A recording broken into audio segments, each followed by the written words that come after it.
Download aplikasi Tarbiyah Sunnah di handphone Anda. Tersedia di Google Play dan App Store. Bismillahirrahmanirrahim. Assalamualaikum warahmatullahi wabarakatuh.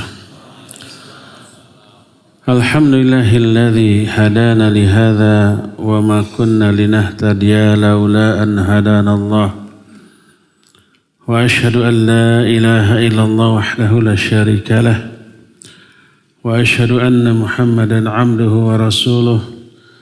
Ya ayyuhalladzina amanu taqullaha haqqa tuqatih wa la tamutunna illa wa antum muslimun.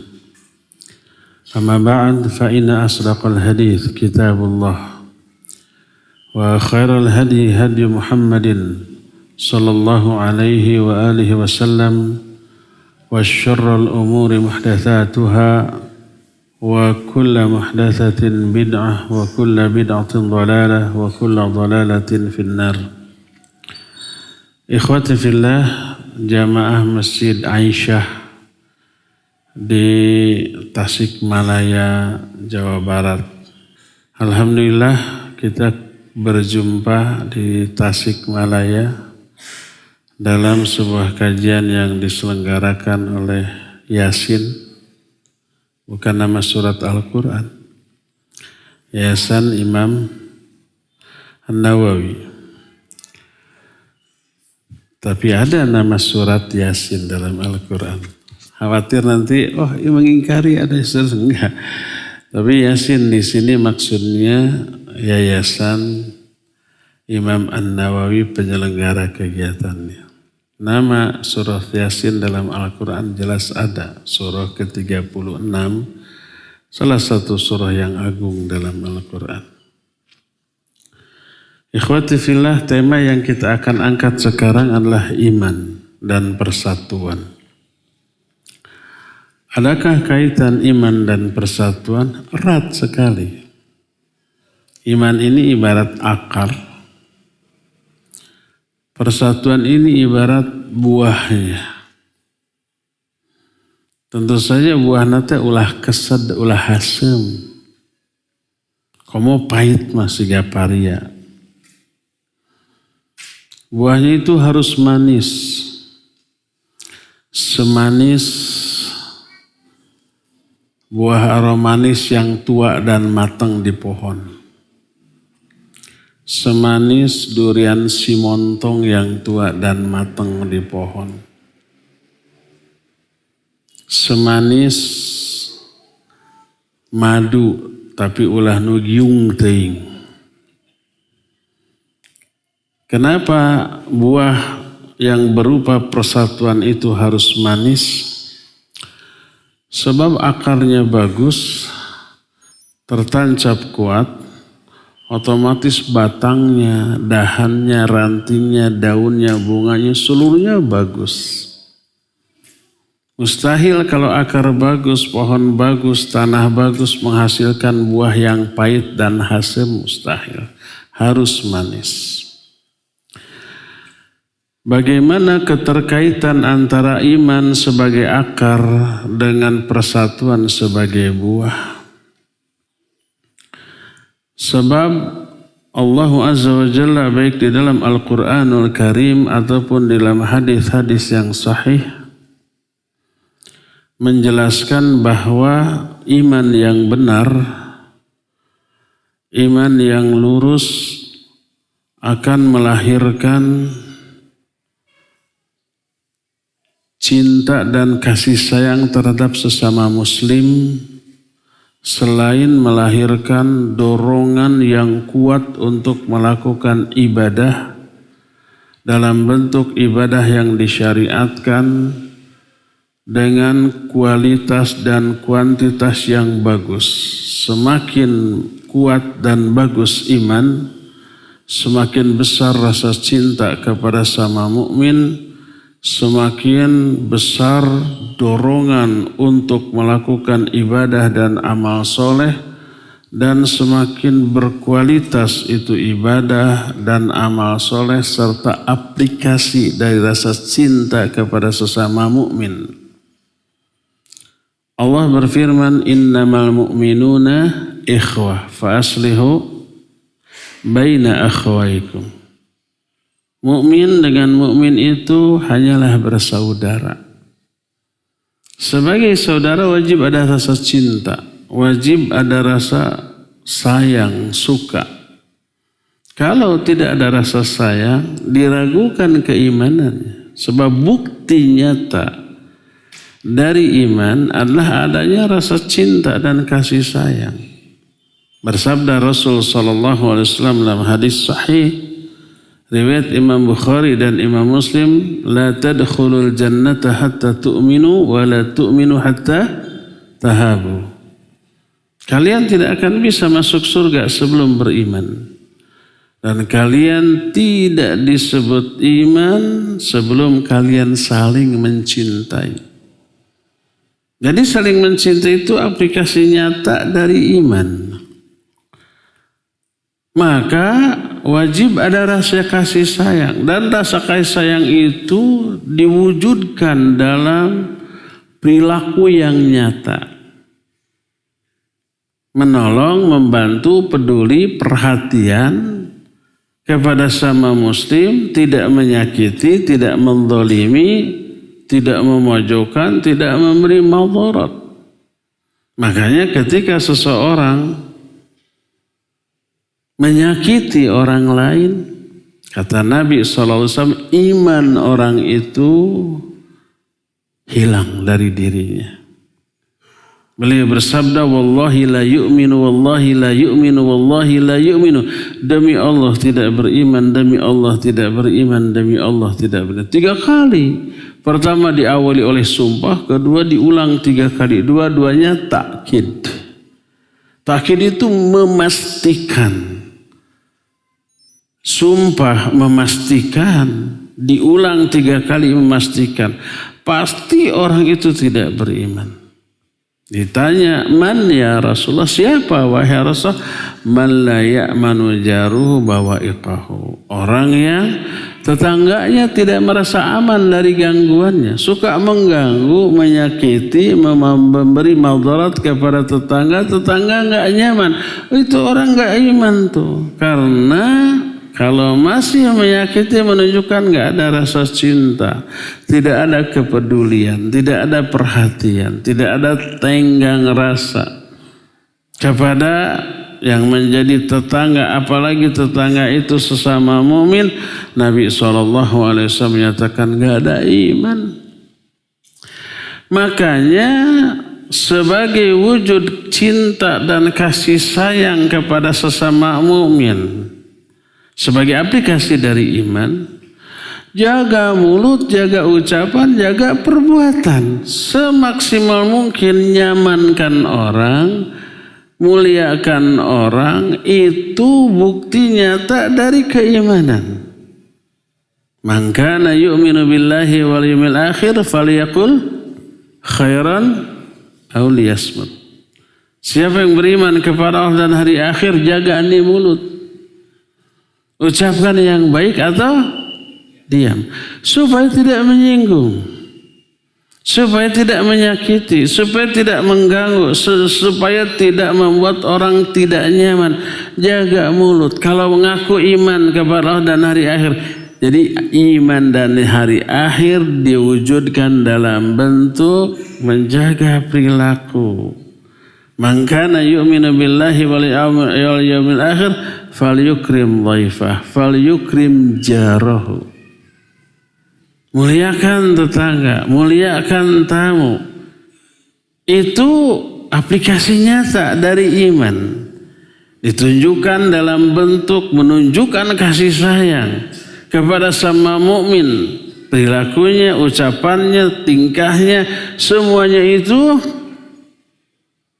berupaya untuk menyenangkan orang sebagai bentuk kasih sayang kita kepada mereka dan tidak menyakiti mereka. Maka siapa orang yang ngaku imannya bagus, baik, kuat, tapi omongannya nyelekit, perilakunya menyinggung orang, maka itu sama dengan sebatang pohon yang menghasilkan buah yang pahit atau yang asam yang memadaratkan kepada orang yang memakannya. Palsu tuh imannya, nggak benar tuh imannya. Pasti ada sesuatu di dalam imannya, kata Nabi SAW sampai menyatakan tidak ada iman. Dan ternyata semua perilaku dalam bentuk menjaga ucapan agar tidak menyakiti, agar tidak menyinggung, agar tidak mendolimi, dijaga tuh. Kalau bicara yang baik, kalau bermuamalah menyenangkan, memuliakan orang lain, ketika ngobrol menunjukkan ekspresi wajah yang menyenangkan, itu yang kita sebut dengan al-akhlaqul karimah. Akhlak yang mulia. Kemuliaan akhlak ini cermin dari iman yang dimiliki oleh seseorang. Makanya Nabi SAW menyatakan akmalul mu'minina imanan ahasinuhum akhlaqa. Orang mukmin yang paling sempurna imannya adalah orang mukmin yang paling baik akhlaknya. Makanya Nabi SAW sangat menekankan tentang kemuliaan akhlak. Karena ini buah yang nyata dari iman. Akhlak bagus, mulia, baik, menunjukkan iman dan ibadahnya baik, bagus.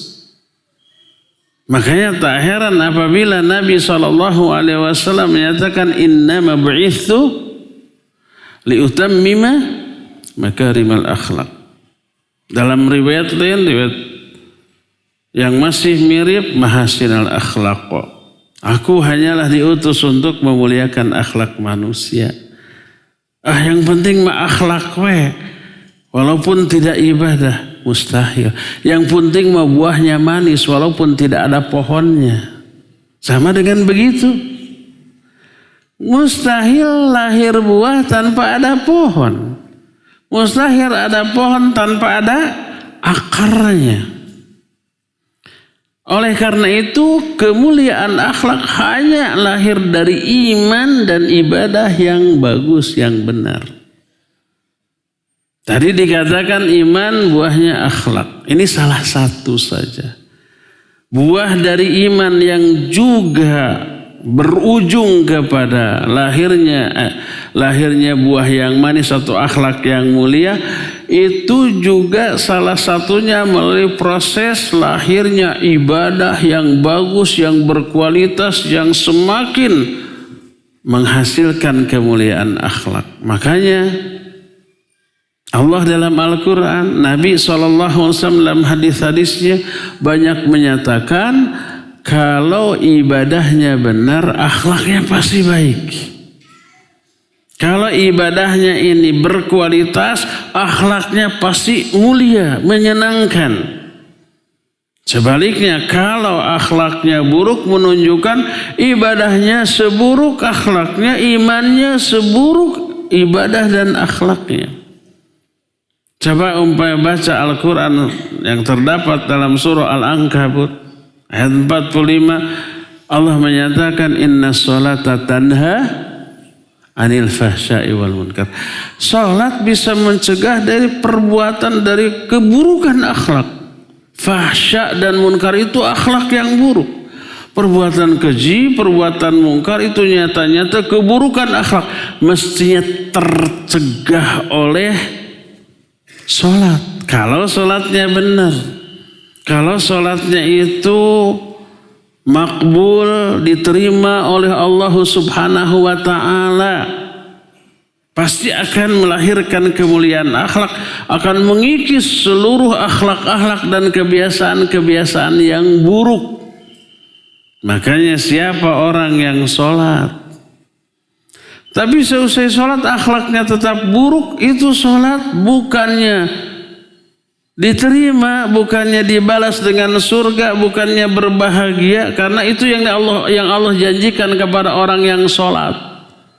Dia akan berbahagia, dia akan diberikan surga Firdaus, qad aflahal Mu'minun alladzina hum fi salatihim khasyun. Orang yang salatnya khusyuk pasti bahagia.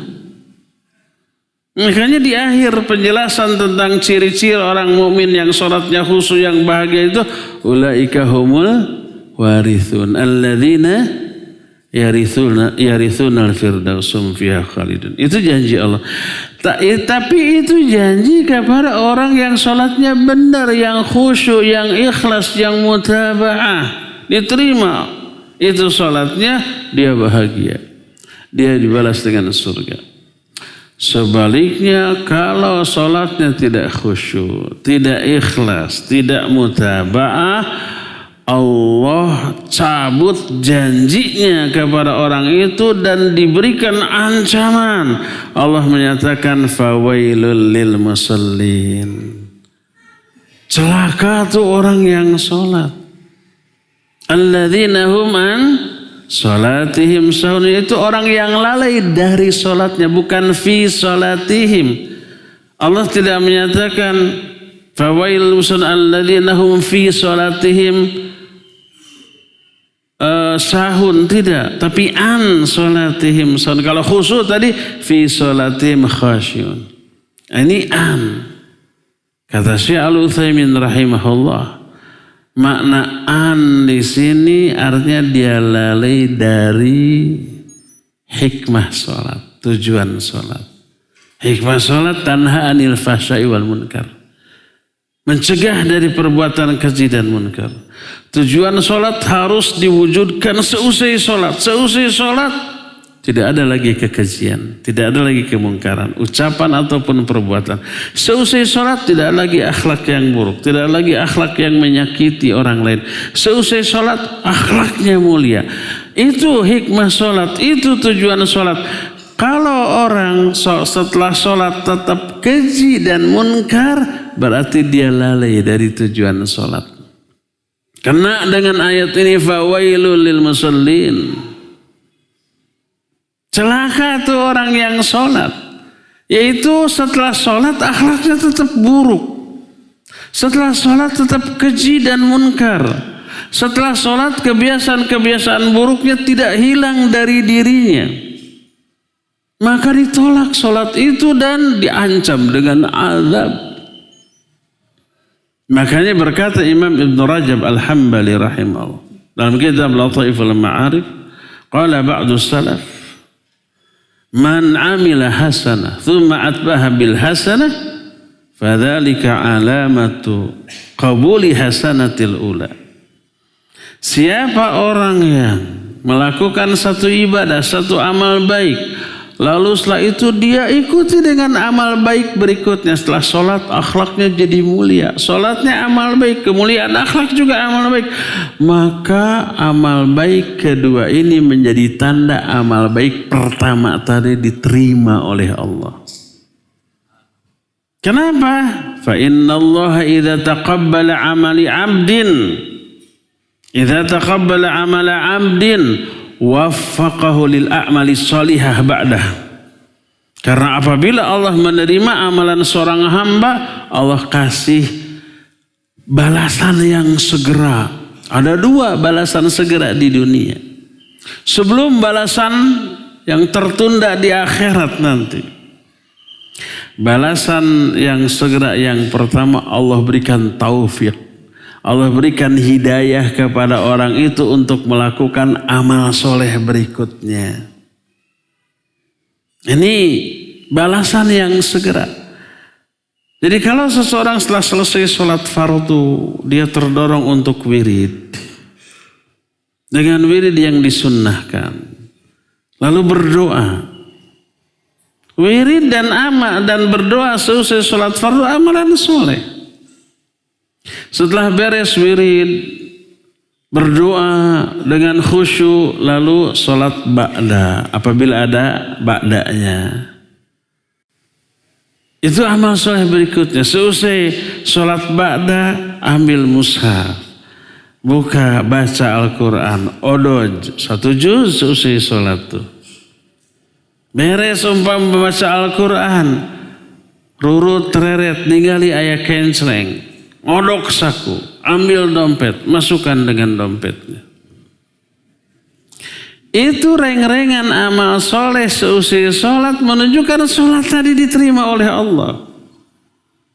Sebagai balasan bahwa amal sholat itu diterima oleh Allah karena mungkin ikhlas, khusyuk, mutaba'ah gitu diterima. Allah kasih hidayah untuk wirid sesuai sunnah, untuk zikir, untuk berdoa. Setelah itu zikirnya juga diterima oleh Allah. Allah kasih hidayah untuk sholat ba'da.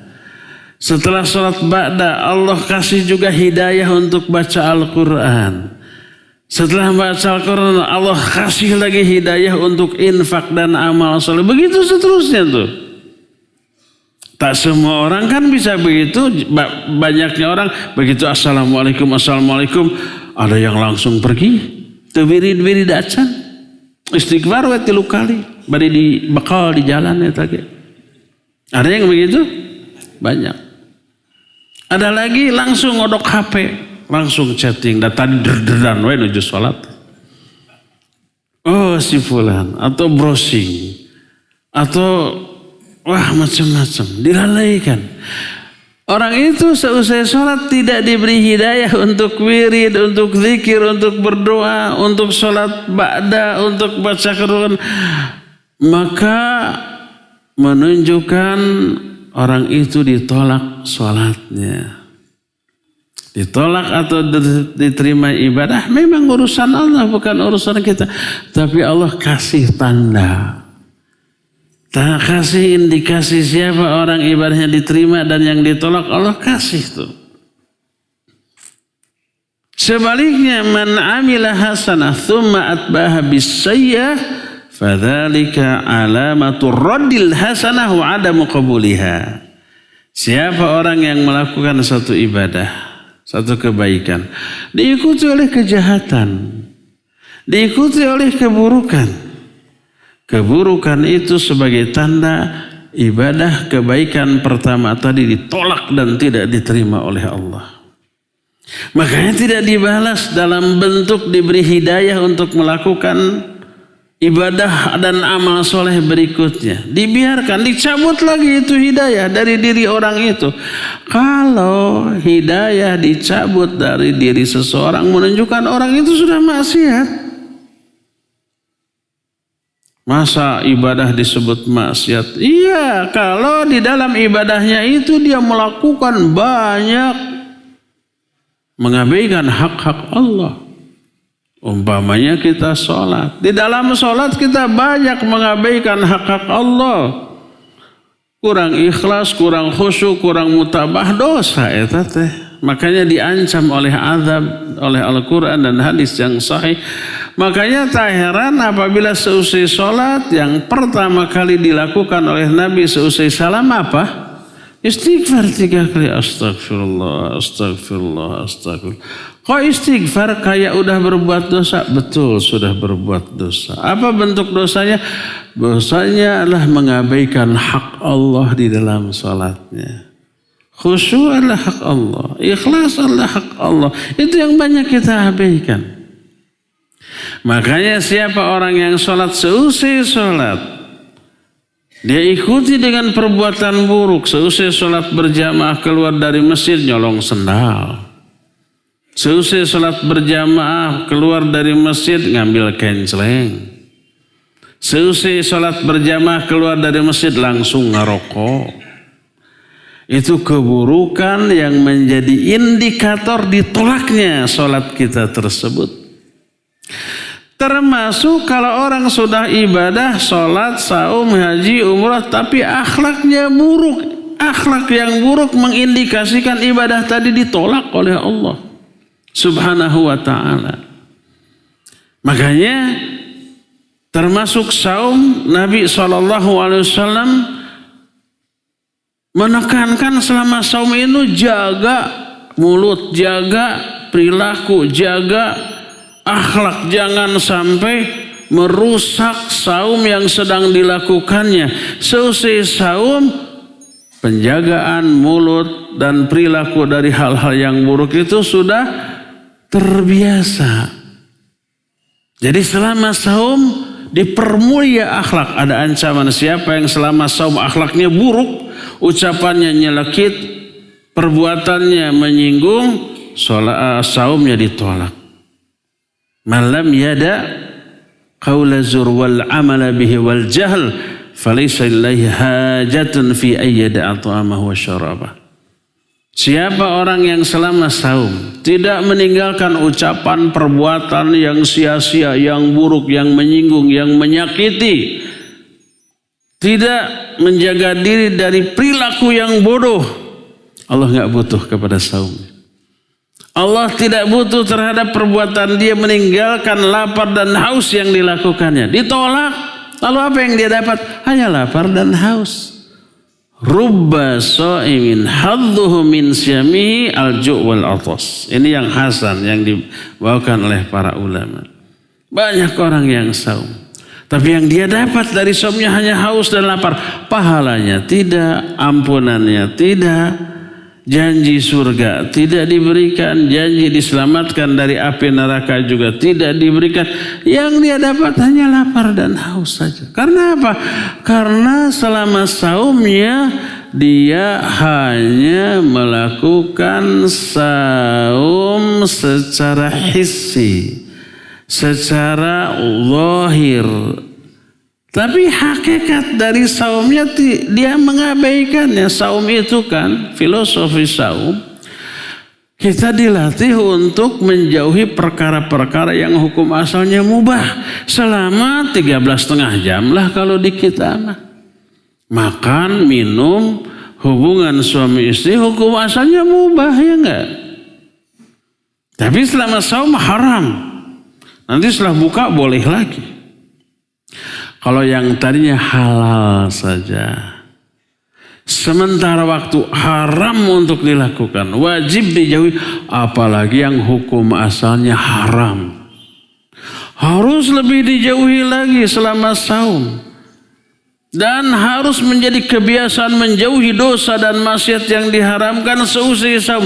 Sehingga kalau selama saum dididik, mulutnya dijaga, perilakunya dijaga. Jangan sampai melakukan perbuatan yang merugikan orang lain. Jangan sampai melakukan keburukan akhlak. Maka setelah saumnya akhlaknya menjadi mulia. Itu hasil dari ibadah saum. Kemuliaan akhlak juga tuh. Hasil dari salat kemuliaan akhlak, hasil dari saum kemuliaan akhlak, hasil dari haji dan umrah kemuliaan akhlak, hasil dari zakat, infak, sedekah kemuliaan akhlak. Semuanya bermuara ke sana. Semuanya menghasilkan kemuliaan akhlak. Maka ternyata akhlak adalah buah dari seluruh pengamalan ajaran Islam. Buah dari akidah, tauhid, iman adalah akhlak. Buah dari ibadah baik sholat, haji, umroh, ataupun saum, ataupun infak dan sedekah adalah akhlak. Makanya begitulah cara Nabi memuliakan akhlak manusia, menyempurnakan kesempurnaan akhlak manusia. Agar manusia akhlaknya bagus, imannya ini. Tanpa iman gak mungkin menghasilkan akhlak yang mulia. Agar akhlak manusia itu baik, ibadahnya ini harus diperbaiki. Mustahil akhlak mulia bisa diraih tanpa ibadah yang benar dan berkualitas. Makanya beliau 13 tahun akidah manusia dipupuk. Setelah pindah ke Madinah baru ditunjang dengan ibadah. Jadilah para sahabat memiliki kualitas akhlak yang luar biasa, menjadi manusia terbaik di sepanjang sejarah kehidupan manusia. Dan itu yang Allah nyatakan dalam Al-Quran, kuntum khaira ummatin ukhrijat linnas ta'muruna bil ma'ruf wa tanhauna 'anil munkar. Kalian sebaik-baik umat yang dilahirkan kepada manusia untuk memberantas keburukan akhlak dan untuk menerapkan kemuliaan akhlak. Ta'muruna bil ma'ruf, itu kemuliaan akhlak itu. Kalian merintahkan orang lain untuk berbuat baik agar akhlaknya mulia, dan mencegah dari perbuatan buruk agar semua akhlak yang buruk ini terberantas. Itu kriteria baik buruknya satu komunitas. Dan itu dimiliki oleh para sahabat, kuntum khaira ummah. Makanya Nabi SAW pun menyatakan khairun nas qarni. Sebaik-baik manusia, manusia yang sezaman dengan aku, yaitu para sahabat. Begitu cara Nabi menyempurnakan akhlak manusia, diperbaiki akidahnya, diperbaiki juga ibadahnya, membuahkan kemuliaan akhlak. Saking pentingnya ini akhlak, Nabi memberi iming-iming. Apa iming-imingnya? Pikabitaheun kata orang Tasiknya. Mata ngacai, bikin ngiler. Bikin orang kabita, tergiur dengan kemuliaan akhlak, lalu terdorong untuk berusaha memiliki kemuliaan akhlak. Apa saja keuntungan dari memiliki akhlak yang mulia? Pertama, sekali lagi tadi, akhlak yang mulia adalah indikator baiknya iman, baiknya ibadah. Baik ibadahnya dalam bentuk sholat, saum, atau ibadah-ibadah lainnya. Indikator diterimanya ibadah-ibadah tadi itu. Ini yang pertama. Kedua, orang yang memiliki akhlak yang mulia itu akan melahirkan pahala yang sangat besar sekali. Sebesar apa? Sebesar pahala dari saum di malam harinya, tahajud di malam harinya, saum di siang harinya. Tiap hari begitu. Coba kebayang kalau ada seseorang malamnya semalaman tidak tidur, tahajud. Siang, selama siang tidak makan, tidak minum, tidak melampiaskan syahwat, saum sampai maghrib. Setelah maghrib mah buka. Malamnya melakukan ibadah terbaik di malam hari, yaitu sholat. Siangnya melakukan sebaik-baik ibadah di siang hari, yaitu saum. Kebayang besarnya pahala. Dan itu dilakukan tiap hari. Sampai bergelar qawwam dan sawwam. Dalam bahasa Arab ini disebut dengan sebutan sighat mubalaghah. Mubalaghah itu berlebih-lebihan. Orang yang melakukan qiyamul lail, ibadah di malam hari, baik sholat, zikir, berdoa, baca Al-Quran, dan seterusnya, disebut qaim. Kalau sekali, dua kali. Tapi kalau terus-terusan disebut qawwam. Orang yang saum di siang hari disebut shaim. Tapi kalau terus-terusan disebut sawwam. Sawwam dan qawwam ahli ibadah baik di malam hari ataupun di siang hari. Dan kebayang pahalanya luar biasa besarnya. Ternyata seorang muslim yang ibadahnya pas-pasan. Hanya terbatas pada perbuatan amalan yang wajib, meninggalkan yang sunnah. Menjauhi yang haram, tapi kadang yang makruh, apalagi yang mubah dilakukan. Disebut muslim yang musaddad. Musaddad itu simple, sederhana, tidak bagus-bagus amat gitu. Tapi akhlaknya mulia. Kemuliaan akhlak yang dimiliki oleh seorang muslim yang musaddad itu mampu meraih pahala ahli tahajud dan ahli saum. Sebagaimana sabda Nabi SAW, innal muslimal musaddad yudriku bihusni khuluqihi darajatas sawwamil qawwam. Sesungguhnya seorang muslim yang musaddad, dengan kemuliaan akhlaknya, dia mampu meraih derajat sawwam dan qawwam, ahli saum dan ahli tahajud. Maknanya pahalanya, sebab makna darajat ini sering diungkapkan, asal dianggap ungkapan dari pahala. Sebagaimana Imam Ibnu Hajar rahimahullah ketika menafsirkan yarfa'illahu alladhina amanu minkum walladhina utul ilma darajat. Allah mengangkat orang-orang yang beriman dan beramal dan berilmu beberapa derajat. Ini surah Al-Mujadilah. Yang oleh Imam Bukhari dikutip di dalam kitab Sahih Bukhari dalam bab Fadlul Ilmi. Berkata Imam Ibn Hajar, raf'ud darajat li kasrati thawab. Ketinggian derajat itu karena banyaknya pahala.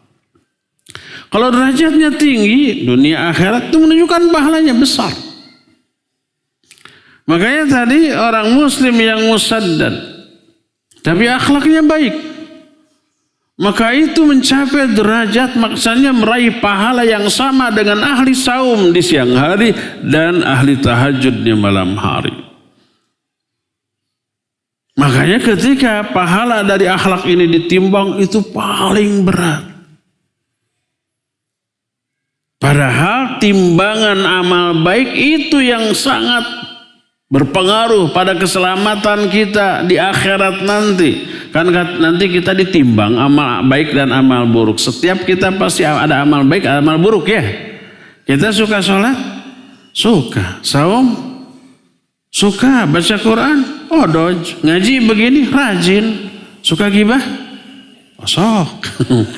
Nggak bohong? Sering gitunya.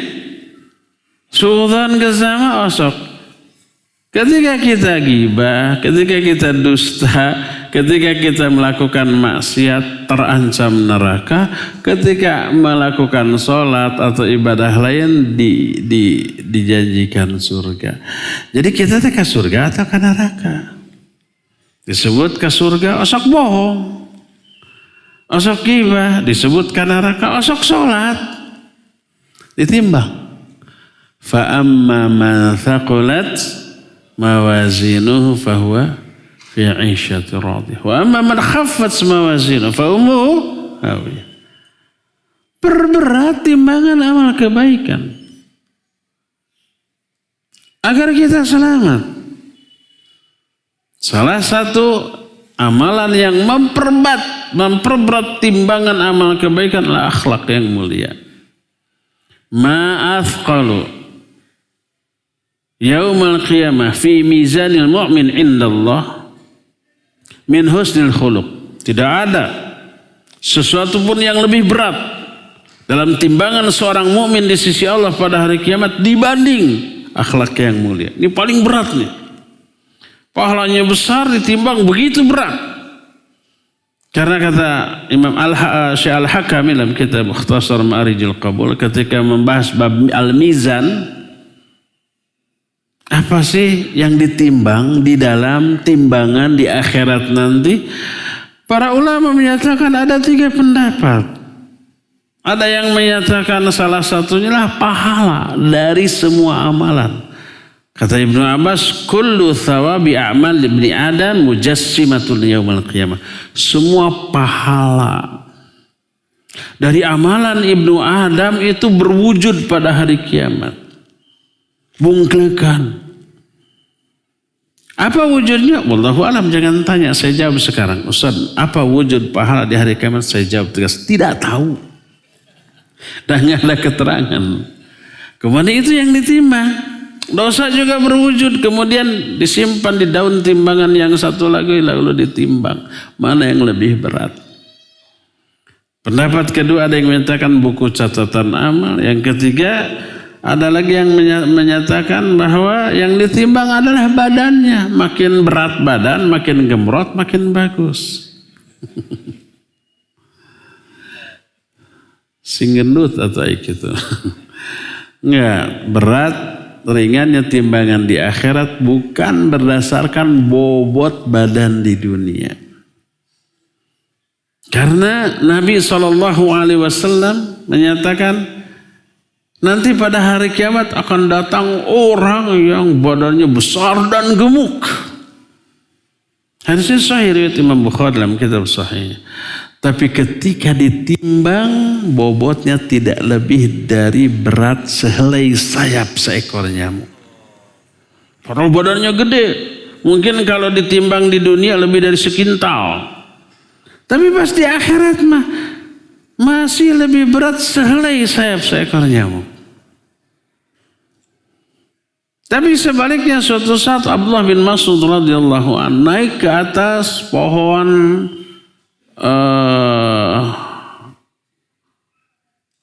itu buah yang di Arab naon untuk takjil korma, nih hese nyebut korma ya.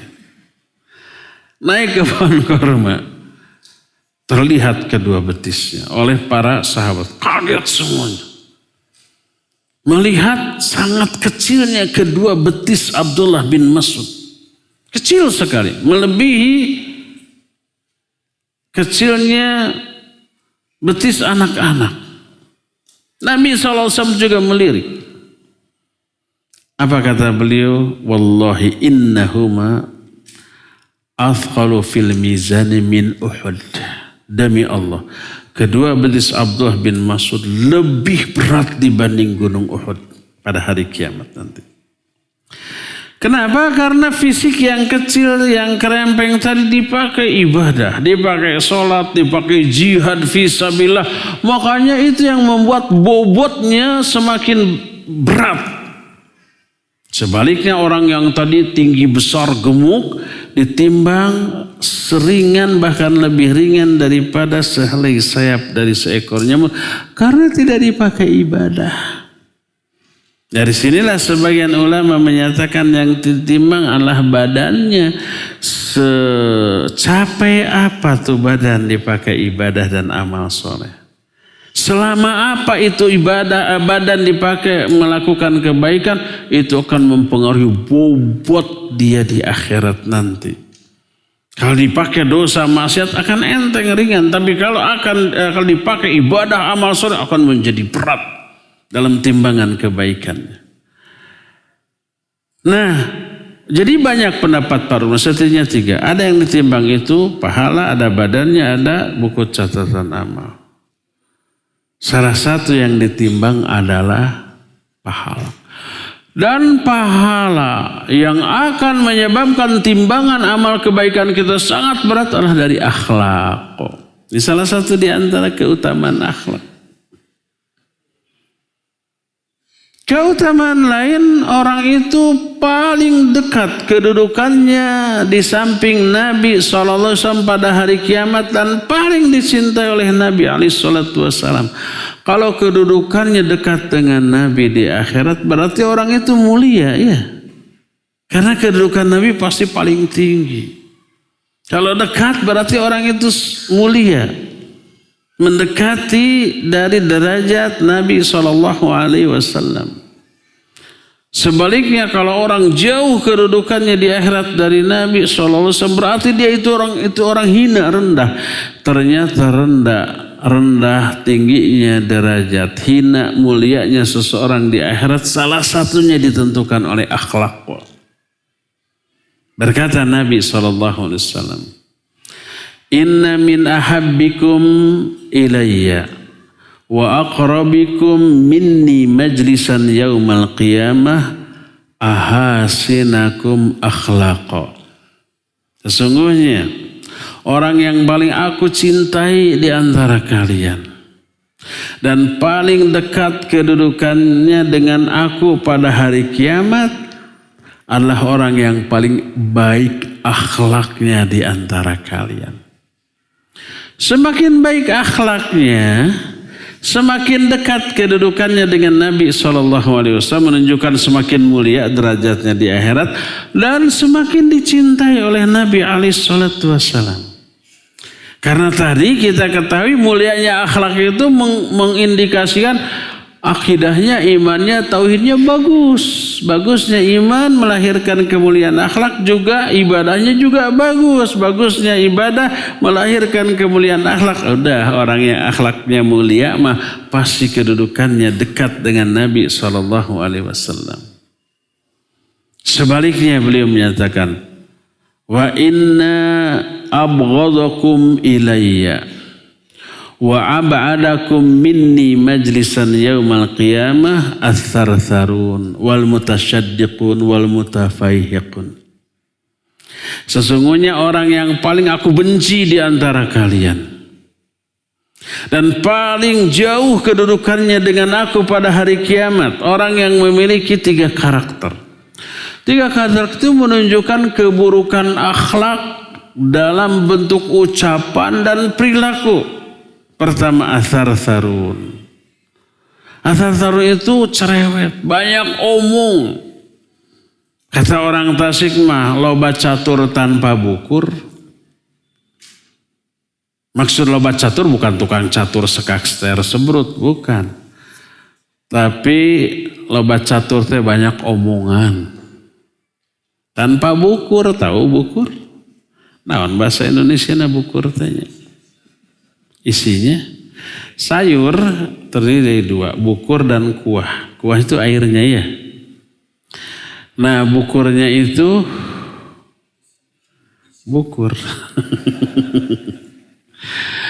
Kalau sayur lodeh atau sayur asam ya bukurnya daun-daunannya itu. Kalau gulai bukurnya ya daging-dagingnya itu gitu ya. Kalau sudah habis dagingnya, oh iya mah tinggal kuahnya, bukurnya habis. Jadi inti dari sayur kuahnya apa bukurnya? Dua-duanya. Kalau nggak ada air bukan sayur. Dioseng palingnya atau digoreng. Loba catur tanpa bukur artinya banyak omong tapi nggak ada isi. Cerewet, bawel, isinya nyelekit, isinya menyinggung, isinya mendolimi, isinya bikin orang sakit hati. Al-mutasyaddiqun dari asyadku. Asyadku ini rahang. Maknanya orang yang ketika berbicara itu suka membagus-baguskan omongannya, sikapnya, mungkin susunan bahasa untuk menarik perhatian orang. Agar dipuji, disanjung, agar diberi apresiasi, agar dapat panggung, gitulah. Itu al-mutasyaddiqun. Dua-duanya keburukan akhlak. Para sahabat bertanya, ya Rasulullah, qad arafna athar-tharun wal mutasyaddiqun, famal mutafaihiqun? Wahai Rasulullah, kami tahu arti dari athar-tharun dan al-mutasyaddiqun. Apa yang dimaksud al-mutafaihiqun? Al-mutafaihiqun itu bahasa Arab. Para sahabat orang Arab. Tapi samar maknanya. Mereka tidak sotoy, lalu difahami sendiri. Tidak. Tapi bertanya, apa al-mutafahiqun? Dijawab al-mutakabbirun. Sombong, arogan, takabur.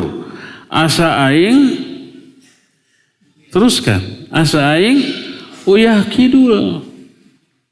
Kalau diterjemahkan merasa dirinya seperti garam selatan. Gitunya nggak nyambung. Disebut uyah kidul itu sebab disebut pang asinna cenah dibanding uyah kaler. Uyah kan kualitasnya diukur dari apa? Kadar asinnya. Makin asin dianggap makin bagus, makin irit kalau nyayur, kalau masak. Asa aing uyah kidul teh merasa paling asin, merasa paling pinter, sendiri, sombong, arogan gitu. Dan itu juga akhlak yang buruk. Arogan dengan keilmuannya, arogan dengan hartanya, dengan kekuasaannya, dengan pengalamannya, dengan kelebihannya. Orang lain diremehkan, orang lain dihinakan, orang lain seperti nggak dianggap, tidak memiliki kemampuan apapun. Ini keburukan akhlak.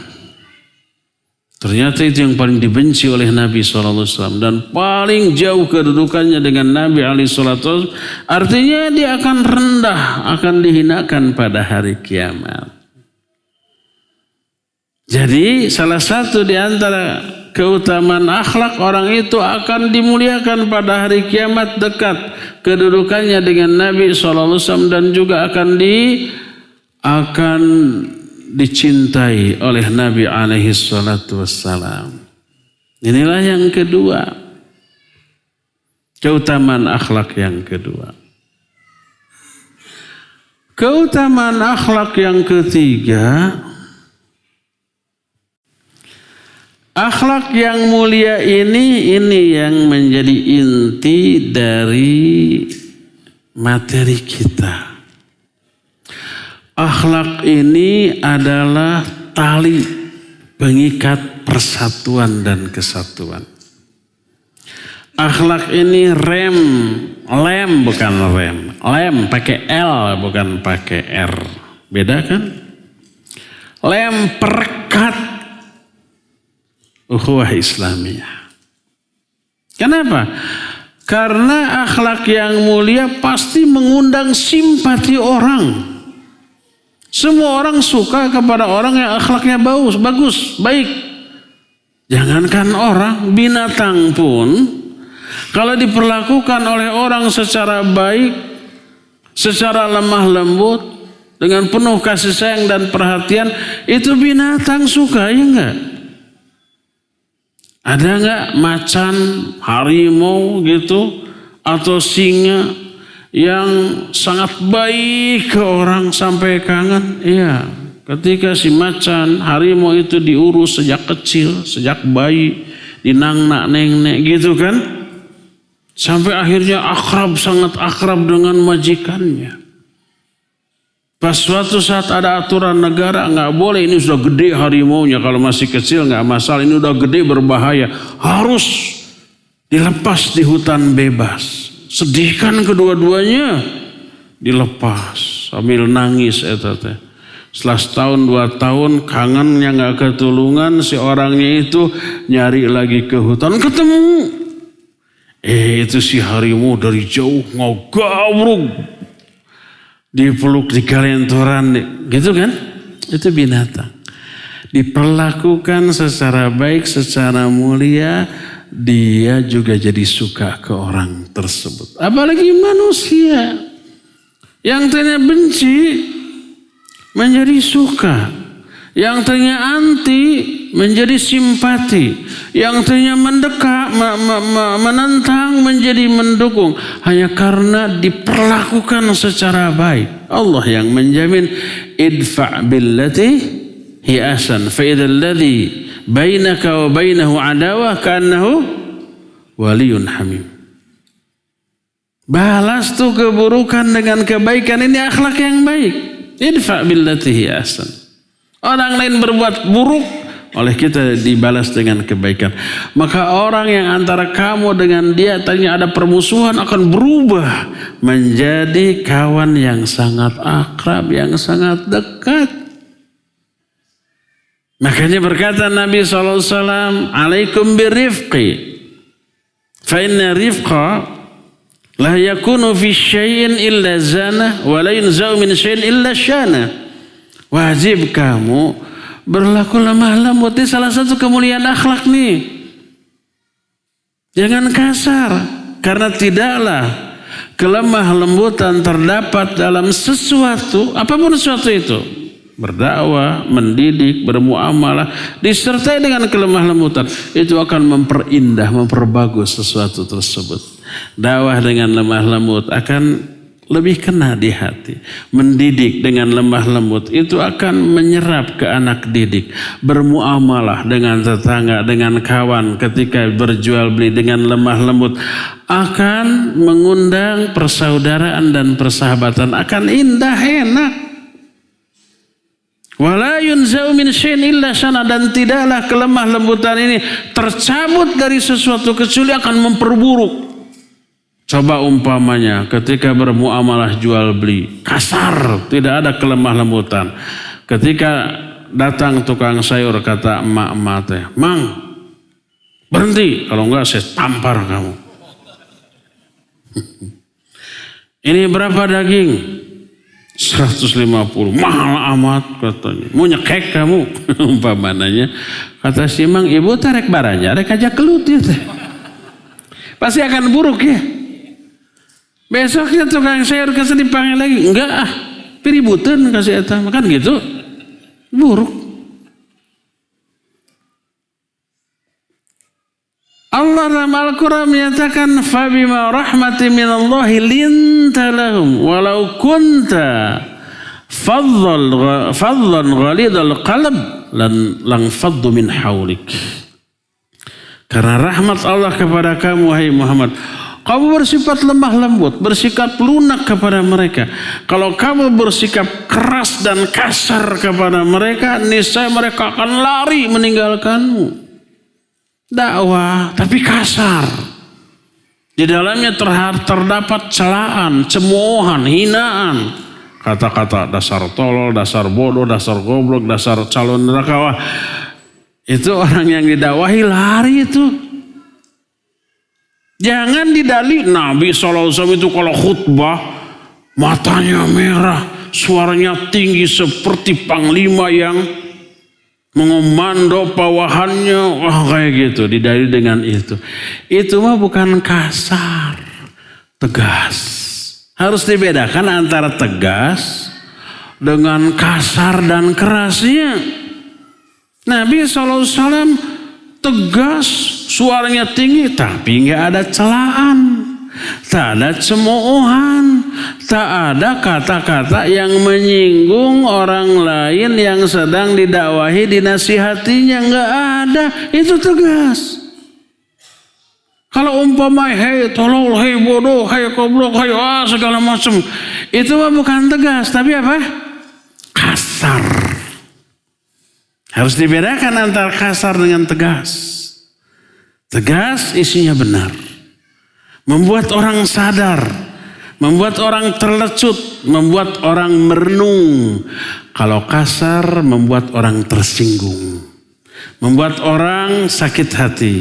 Di dalamnya terdapat cemoohan, hinaan, makian, dan ujaran kebencian. Jangan sampai dakwah kasar didalili dengan hadis tadi.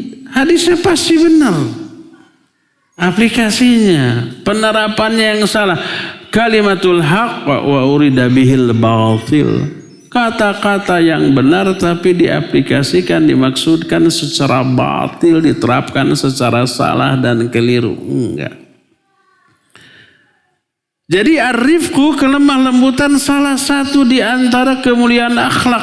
Ternyata mengundang simpati. Semua orang suka, semua orang sayang. Kalau semua orang simpati, suka, senang kepada akhlak yang mulia, kepada orang yang akhlaknya baik, akhirnya mendekat, akhirnya berkawan, bersahabat, bersaudara, akhirnya menyatu. Dari sini lahir persahabatan. Dari sini lahir persatuan dan kesatuan. Dari sini tercipta ukhuwah Islamiyah. Dari mana? Dari kemuliaan akhlak. Jadi kemuliaan akhlak tali perekat, tali pengikat persatuan atau lem perekat ukhuwah Islamiyah di antara sama muslim. Sebaliknya keburukan akhlak adalah pemecah belah persatuan, perusak ukhuwah Islamiyah. Karena siapapun orang yang akhlaknya buruk pasti dibenci, pasti tidak disukai. Ada orang yang pelit, egois gitu ya, tidak peduli kepada orang lain, kita nggak suka kepada dia. Ada orang yang sukanya itu menyakiti, ya, menyinggung perasaan, ya, kata-kata kasar, kita benci kepada dia, akhirnya menjauh. Tidak mau dekat, tidak mau bersahabat, apalagi bersaudara sama dia. Enggak, malah yang ada tali persaudaraan, nasab juga, enggak. Karena apa? Karena keburukan akhlaknya. Lahirlah kebencian, lahirlah permusuhan, lahirlah perpecah belahan. Makanya berkata Imam Ibnu Qudamah Al-Maqdisi rahimahullah dalam kitab Mukhtasar Minhajil Qasidin, dalam babul ulfah wal ukhuwah, bab persatuan dan kesatuan, beliau menyatakan, i'lam rahimakallah annal ulfata thamratu husnil khuluq wal furqata thamratu su'ul khuluq. Lianna husnal khuluq yuthmiru tahaba wa ta'allufa wa tawafuqa wa su'al khuluq yuthmiru tabaghudha wa tahasuda wa tadabura. Ketahuilah wahai saudaraku, sesungguhnya persatuan dan kesatuan adalah buah dari akhlak yang baik. Karena akhlak yang baik melahirkan saling cinta, saling menyayangi, akhirnya bersahabat, bersaudara, bersatu, terciptalah persatuan dan kesatuan. Dan sesungguhnya perpecahan buah dari akhlak yang buruk. Karena akhlak yang buruk melahirkan saling benci, saling dengki, saling memusuhi. Akhirnya timbul perpecah belahan. Lihat bagaimana pengaruh akhlak terhadap ukhuwah Islamiyah. Lihat bagaimana pengaruh akhlak terhadap persatuan dan kesatuan. Ternyata itu sangat menentukan. Nyaman tidaknya kehidupan kita di lingkungan kita, di tengah komunitas kita, sangat ditentukan oleh akhlak orang-orang di sekitar kita. Kalau teman-teman dekat, orang-orangnya baik, kalau bicara santun, kalau umpamanya kita kelihatan ada kesusahan, dia peka, menolong, memperhatikan, peduli, membantu, sikapnya ramah, tidak egois, tidak pelit. Bagaimana perasaan kita hidup di tengah orang-orang yang seperti itu? Betah dan tenang. Tidak khawatir terhadap apapun. Kalau ada apa-apa ke saya, kawan-kawan di sekitar saya pasti tidak akan diam. Nyaman, betah. Maka dia akan bertahan di lingkungan seperti itu. Tapi coba sebaliknya, kalau ada kawan, jangankan semualah, dari 100 orang ada 1-2 yang nyebelin. Kalau bicara nyelekit, sering menyinggung. Kalau ngomong tidak dipikirkan apakah akan menyenangkan atau menyakiti orang lain. Tidak peduli dia. Hanya 1-2 orang. Dia egois, dia tidak perhatian. Dia umpamanya suka ngorek-ngorek kesalahan, kekeliruan kita. Betah enggak? Enggak betah. Takut. Takut dengan mulutnya. Takut dengan perilakunya. Karena nyaris tidak ada orang yang selamat dari cacian makian orang itu atau kejahatan orang itu. Maka status keislaman dia dipertanyakan. Kata Nabi SAW, al-muslimu man salimal muslimuna min lisanihi wa yadihi. Seorang muslim yang hakiki adalah orang yang muslim lainnya selamat dari gangguan baik lisannya ataupun perbuatannya. Keberadaan orang seperti itu di tengah-tengah komunitas kita membuat hati kita tidak nyaman berada di lingkungan seperti itu. Bayangkan kalau yang kayak begitu mayoritas. Betah enggak? Enggak betah. Baik lingkungan bertetangga ataupun berorganisasi. Para aktivis di organisasi itu bukan tetangga, ada berjauhan kan?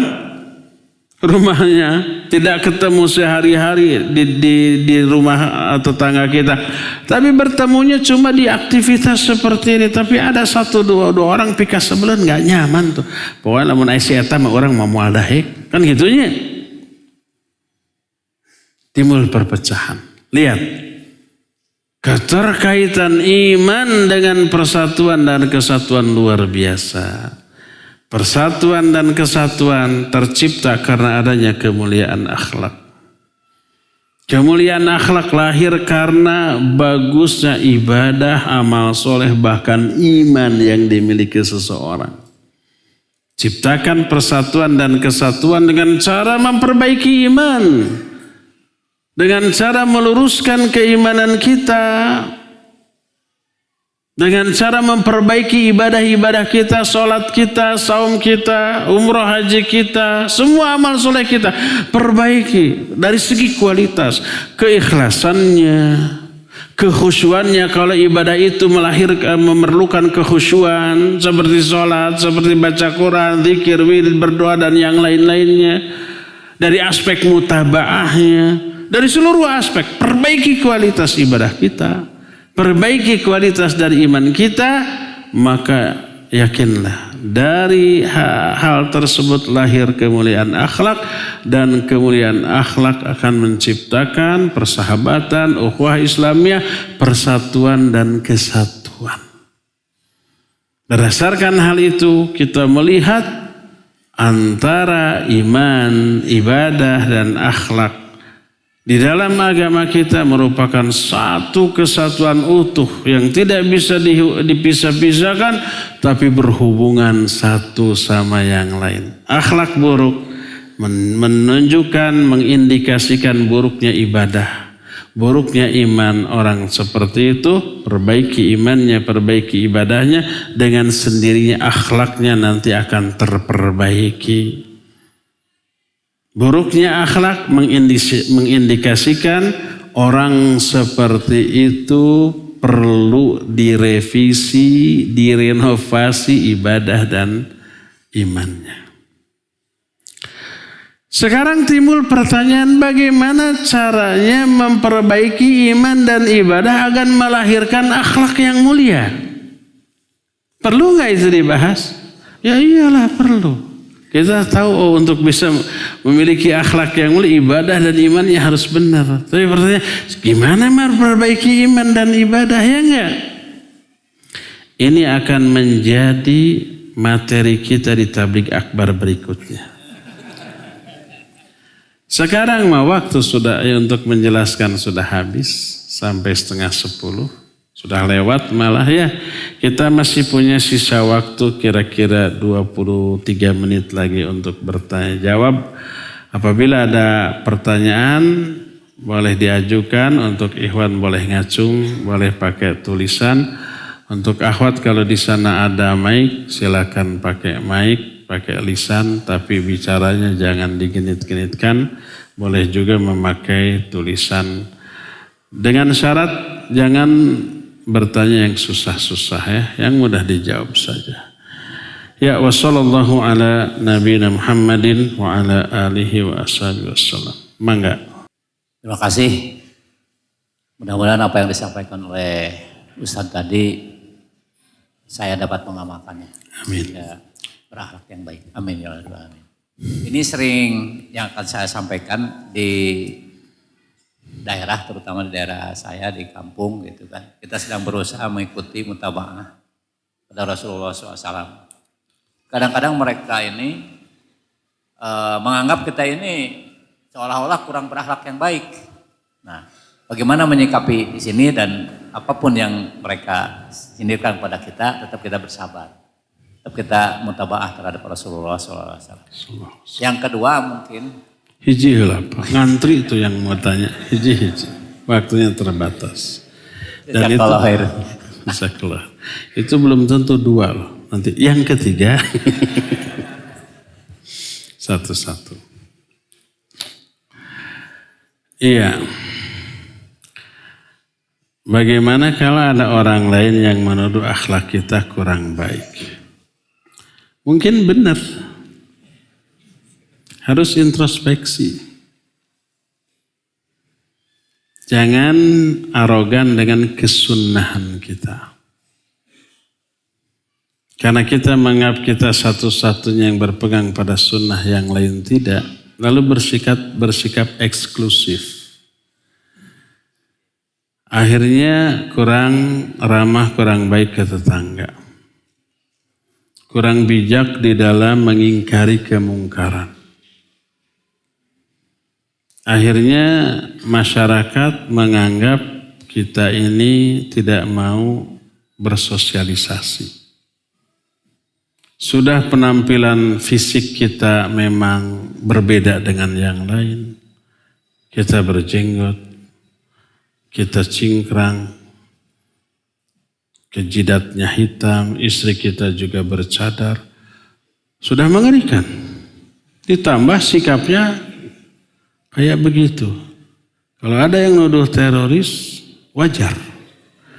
Karena kurang mulianya akhlak kita. Ingat, ikhwan, hasil ngaji harus terasa oleh semua orang di sekitar kita. Hasil ngaji itu harus positif. Hasil ngaji harus bermanfaat bagi keluarga, tetangga, dan orang-orang yang lebih jauh lagi.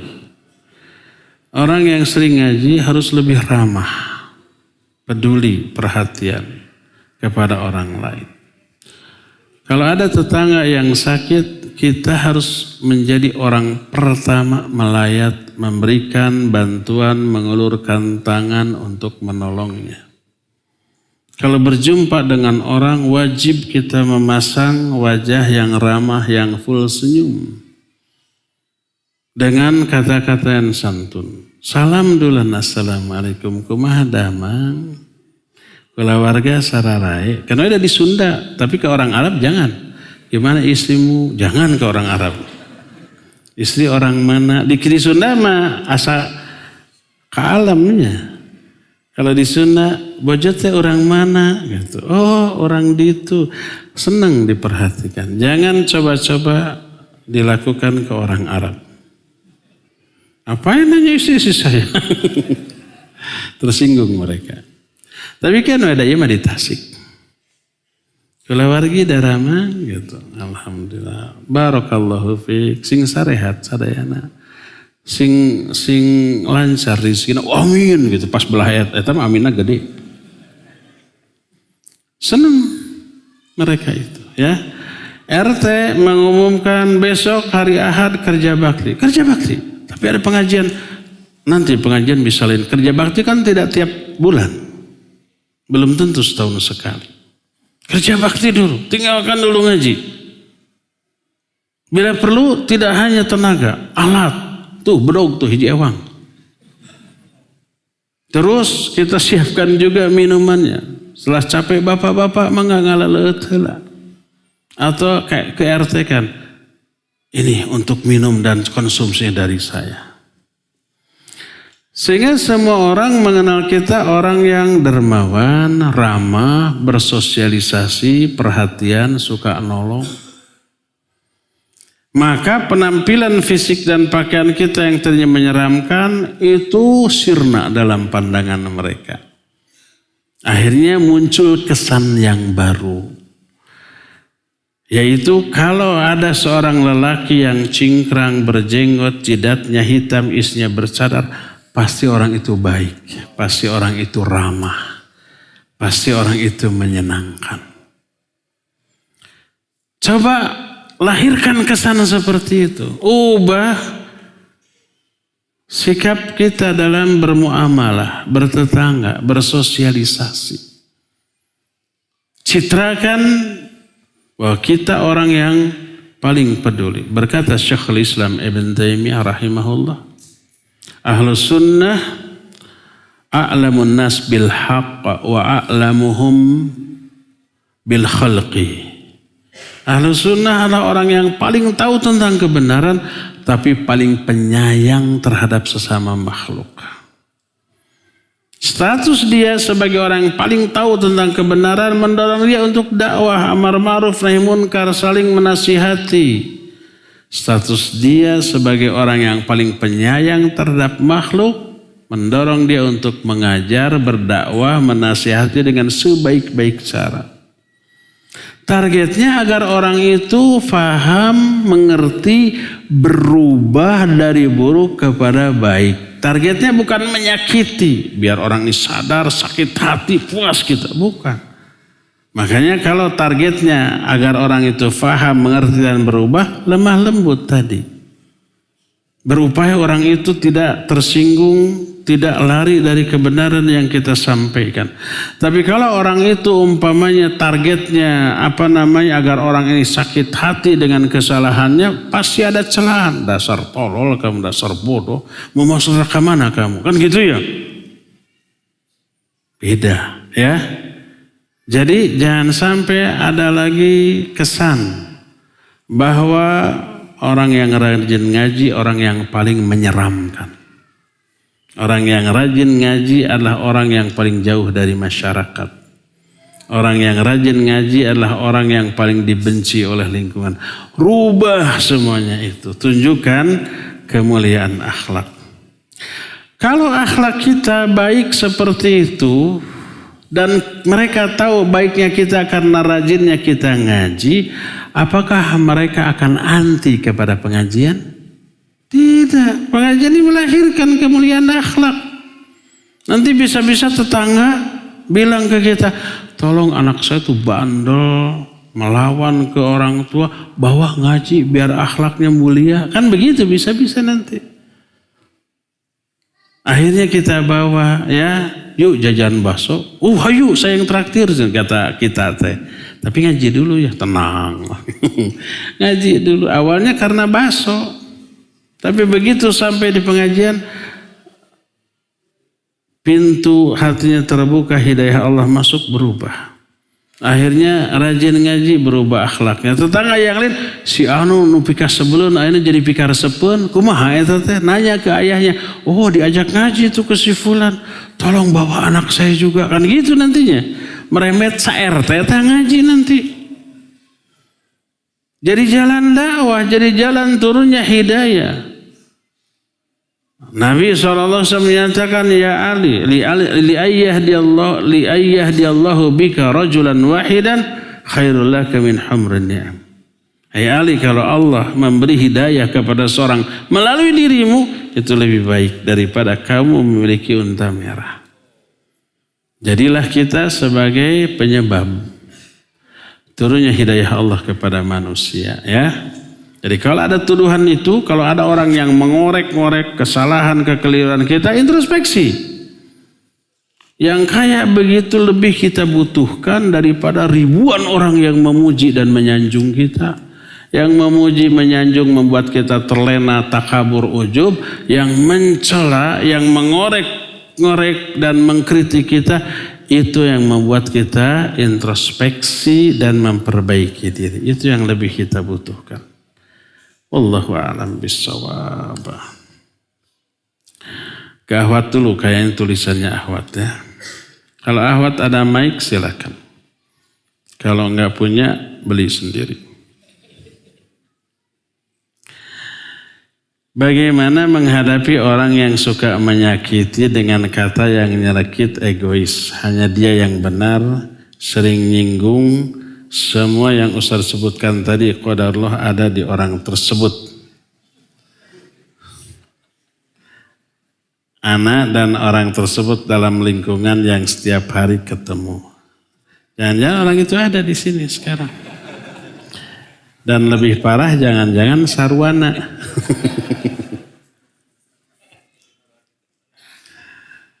Taib. Orang seperti itu selalu ada di setiap lingkungan. Dan itu tantangan. Jangan ingin hidup enak terus. Tanpa tantangan, tanpa godaan, tanpa gangguan. Karena dunia ini adalah negeri ujian. Darul bala wal imtihan wal ibtila. Negeri ujian, negeri cobaan. Ya. Jadi jangan berangan-angan ingin hidup tiis jeli herang mata. Saya mah hidup nggak mau ada masalah lah. Mati aja tuh.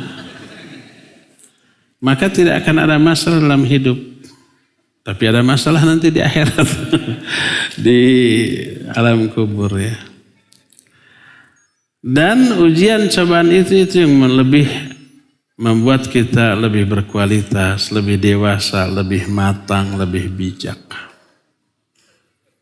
Jangan hindari tantangan. Hadapi. Dengan mampunya kita menghadapi tantangan, kualitas kita akan lebih baik. Sehingga lebih siap menghadapi tantangan lain yang lebih berat daripada sebelumnya. Menghadapi orang seperti itu, pertama nih, sabar, jangan membalas keburukan dengan keburukan. Allah berfirman, idfa billati ya ahsan. Balaslah keburukan dengan kebaikan. Dan itulah hakikat dari ihsan.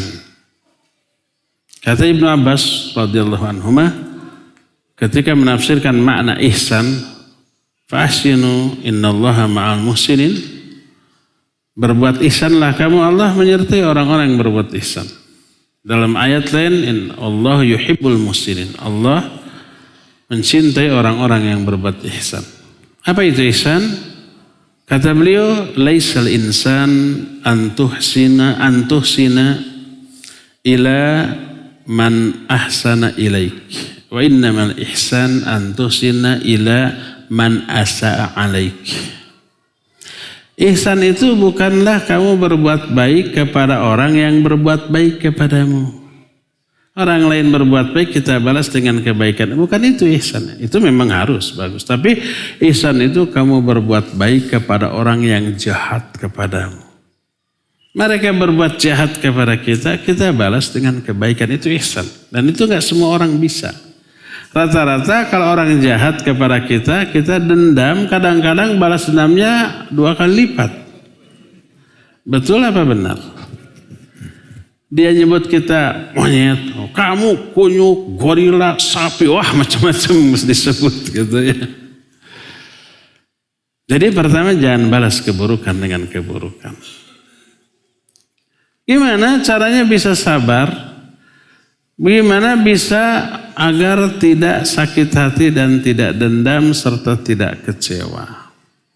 Pertama, coba ubah cara berpikir kita. Celaan dia, hinaan dia, omongan atau kezaliman dia lah katakannya kasarnya. Dia kan zalim. Itu menguntungkan kita. Tidak ada sedikit pun yang merugikan kita.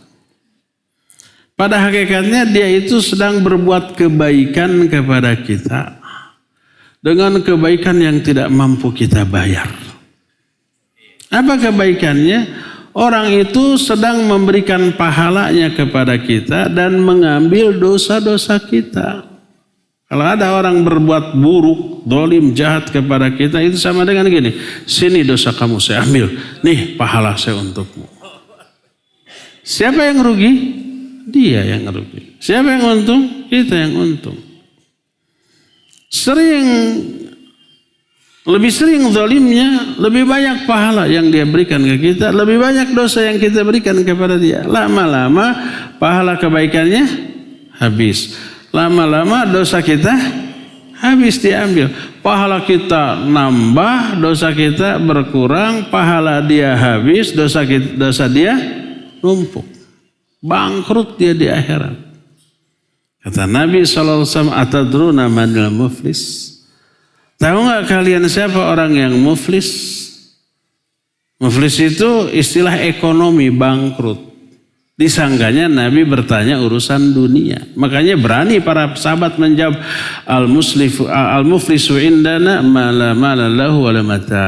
Orang yang bangkrut itu orang yang gak punya uang, gak punya kekayaan. Oh bukan itu, kata Nabi SAW. Al-muflisu min ummati alladhi man ja'a bisolatihi wa sawmihi. Orang yang muflis di kalangan umatku adalah orang yang datang dengan membawa pahala salat, pahala saum, semua pahala-pahala kebaikannya.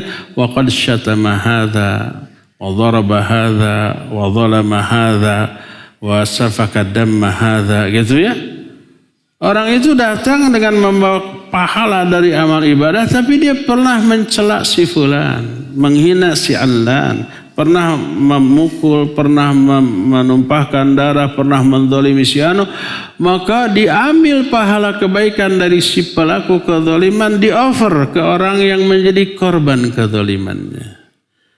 Kalau pahalanya habis, sementara kezalimannya masih ada yang belum terbayar, diambil dosa orang yang dizalimi, ditanggungan kepada orang yang zalim. Bangkrut dia.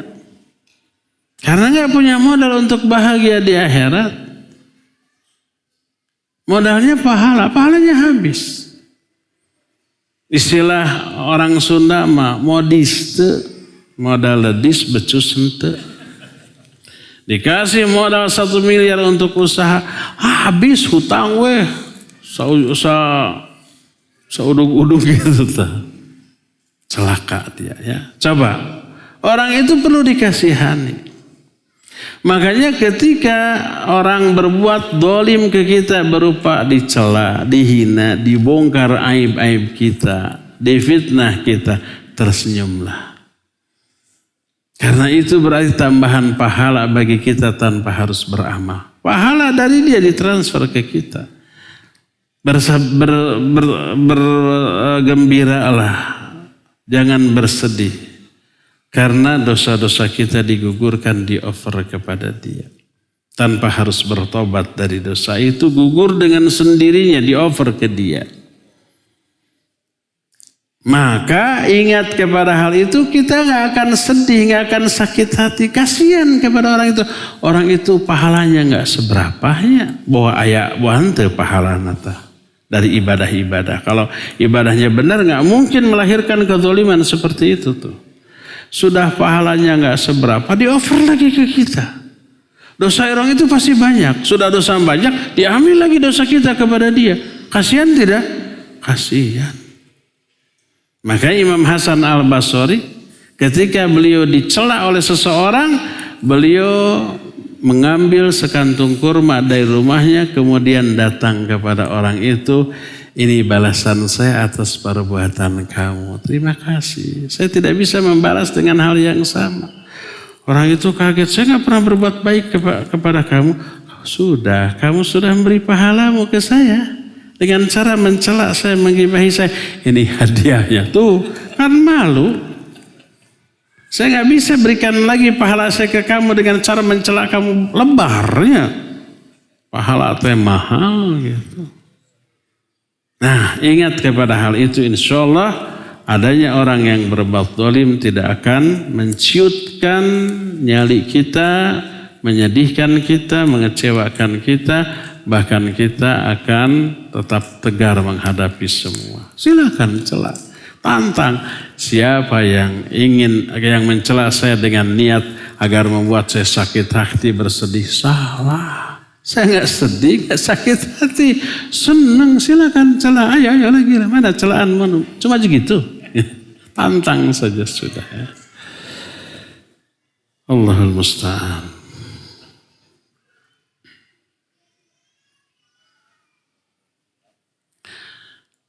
Ustadz, qadarullah bapak saya harus dioperasi. Kami sedang mengusahakan melalui BPJS. Yang kami tanyakan hukum BPJS. Itu semacam asuransi. Iya, hukum asal tidak boleh. Hukum asal ya. Asuransi apapun namanya tidak boleh. Kecuali kalau diwajibkan.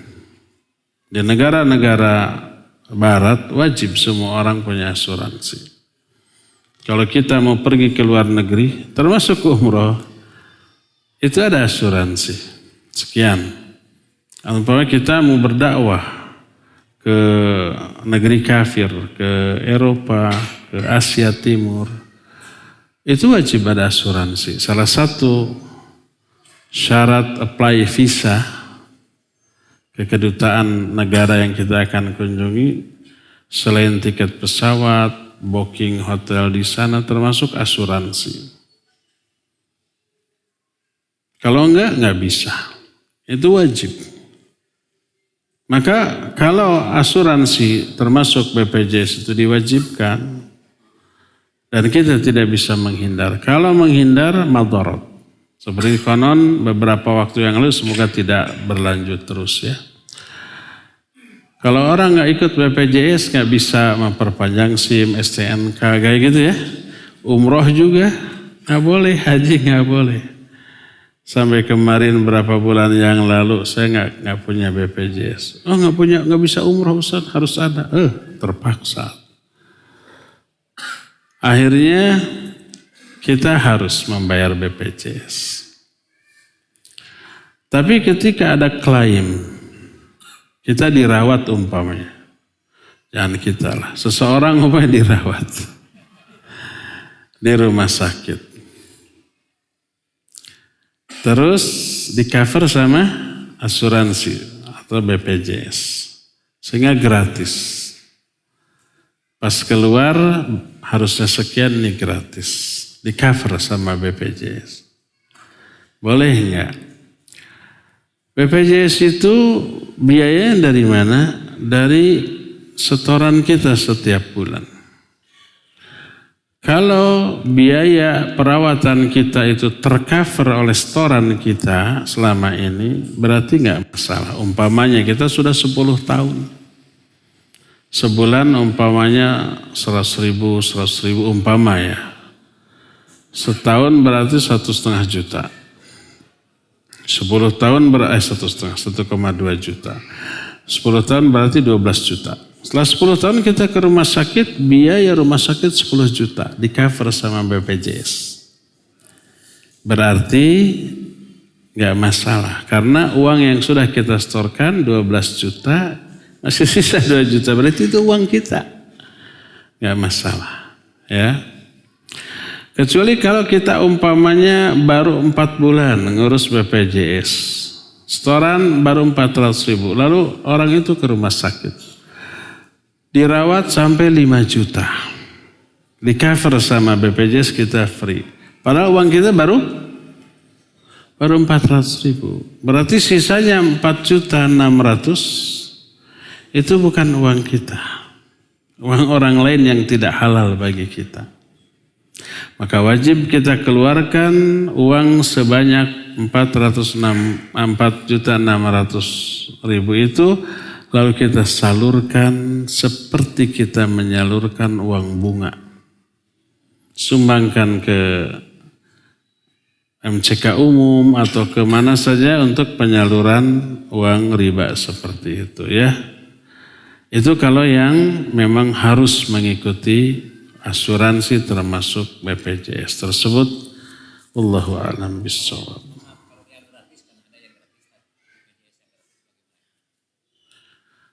BPJS yang gratis. Terus yang mengcover siapa?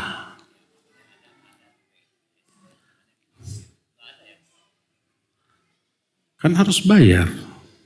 Kalau kita dirawat harus bayar. Yang bayar siapa? Nah, kalau umpamanya BPJS gratis. Terus kita dirawat, terus orang lain yang bayar. Kalau yang bayar itu negara, berarti itu tanggungan negara, nggak masalah. Memang orang yang tidak mampu harus ditanggung oleh negara, ya nggak? Oleh penguasa. Kalau nggak mau menanggung, jangan menjadi penguasa lah. Berkuasa ingin, tapi menjamin kesejahteraan rakyatnya, nggak mau licik. Bismillahirrahmanirrahim. Assalamualaikum warahmatullahi wabarakatuh. Assalamualaikum warahmatullahi wabarakatuh. Bagaimana caranya kita ingin ibadah berlipat-lipat dan diterima oleh Allah, sementara kalau sudah menginjak usia tua kita hanya tinggal semangat doang gitu. Sebab apa? Sebab semakin banyak lupa sholat, lupa rokaat, lupa sholat, terus mau ingin bagus dalam bacaan sholat, punya penyakit, stroke misalkan, dan lain-lain. Ini banyak sekali hal-hal yang menjadi penghalang ketika sudah usia tua. Tapi sementara hati ini benar-benar ingin full beribadah dengan benar kepada Allah Subhanahu wa taala. Jadi gimana solusinya? Baik, barakallahu fik. Iya, pertama sebelum menjawab pertanyaan itu, ini pelajaran bagi orang yang kondisinya masih segar bugar. Lihat, orang yang kondisinya sudah kurang bugar, ingin ibadah maksimal tapi tidak bisa. Sementara yang segar bugar tidak ingin ibadah walaupun bisa. Kalau itu ibadah ala kadarnya. Ini masih untung di dunia. Di alam barzakh, apalagi di akhirat, banyak orang yang ingin ibadah, ingin sujud lagi, tapi sudah terlambat, sudah tidak bisa. Sementara di dunia banyak orang yang masih bisa ibadah tapi tidak mau, tidak ingin. Di akhirat orang disuruh sujud kepada Allah, ingin sujud tapi tidak mampu. Tubuhnya tegak, tidak lentur. Allah menyatakan yauma yukshafu an sakin wa yud'auna ila sujudi fala yastati'un. Khasyatan absaruhum tarhaquhum dhillah wa qad kanu yud'auna ila sujud wa hum salimun. Pada hari kiamat nanti Allah menyingkapkan betisnya. Wa yud'auna ila sujud, lalu manusia disuruh untuk sujud. Fala yastati'un, mereka tidak mampu sujud. Ingin sujud tapi pas mau sujud nggak bisa. Keras saja badannya. Kata Allah, khasyatan absaruhum tarhaquhum dhillah. Pandangan mereka itu tertunduk dan mereka diliputi kehinaan. Kenapa? Wa qad kanu yud'auna ila sujud wa hum salimun. Sebab dulu ketika di dunia mereka diseru, diajak untuk sujud dalam keadaan mampu sujud, tapi mereka tidak mau sujud. Di dunia mampu sujud tapi tidak mau, di akhirat mau sujud tapi tidak mampu. Akhirnya sudah terlambat, yang ada penyesalan. Jadi antum yang masih muda, segar bugar, masih mampu, maksimalkan. Kemampuan ada, tinggal kemauan. Tadi Bapak tadi kemauan ada tapi kemampuan terbalik.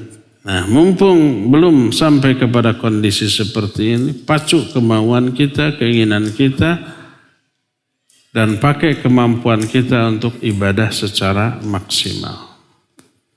Syarat diterimanya ibadah secara total 4. Pertama, niat ikhlas karena Allah Azza wa Jalla. Kedua, mutaba'ah, tata cara ibadahnya mengikuti syariat, mengikuti contoh dari Nabi SAW. Dua syarat ini disebut syarta sihhatil amal. Dua syarat sahnya amalan, diterimanya amalan. Dua syarat yang terakhir, yang ketiga, al-akhdhu bil quwwah.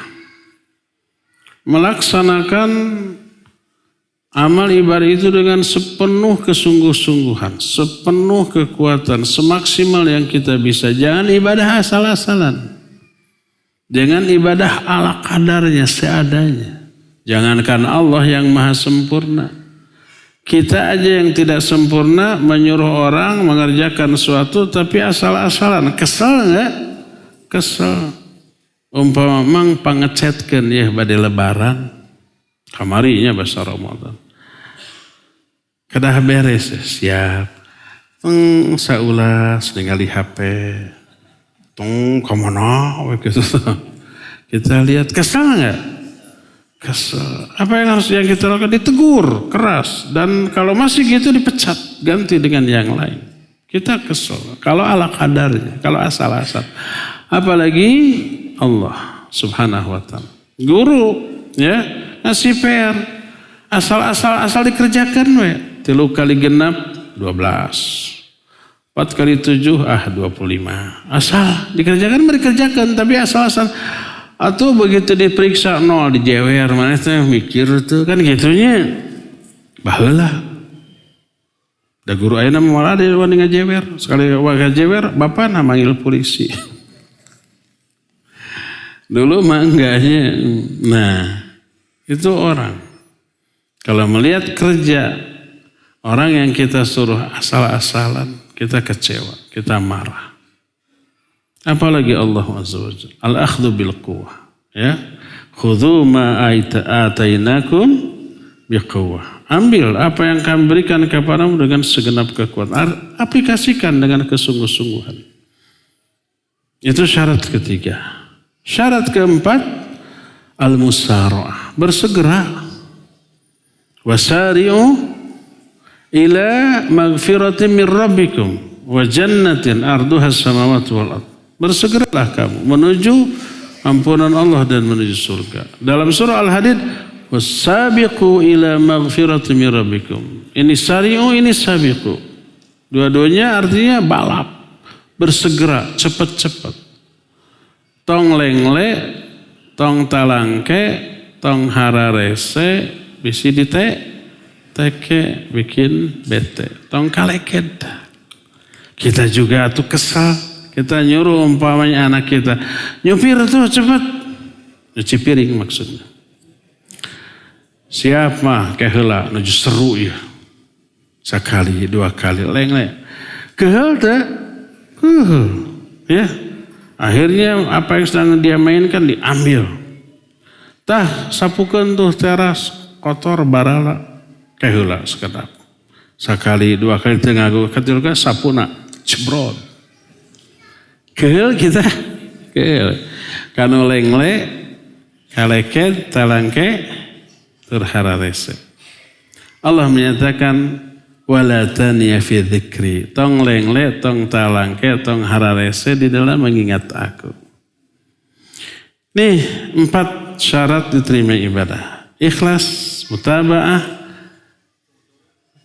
sesungguh-sungguhnya semaksimal mungkin dan sesegera mungkin.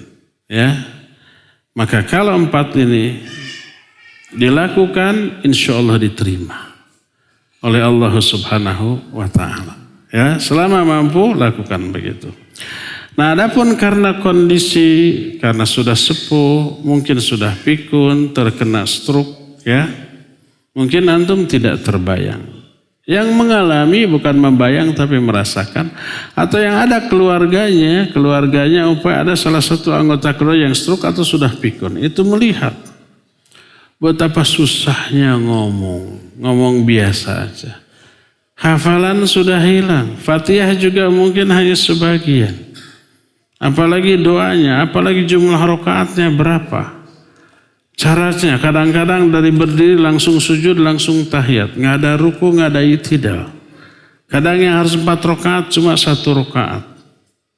Ya, itu terjadi ya. Bagaimana dengan orang seperti itu? La yukallifullahu nafsan illa wus'aha. Jadi itulah yang mampu dia lakukan. Di luar kemampuan dia ya sudah, itu tidak dihisab.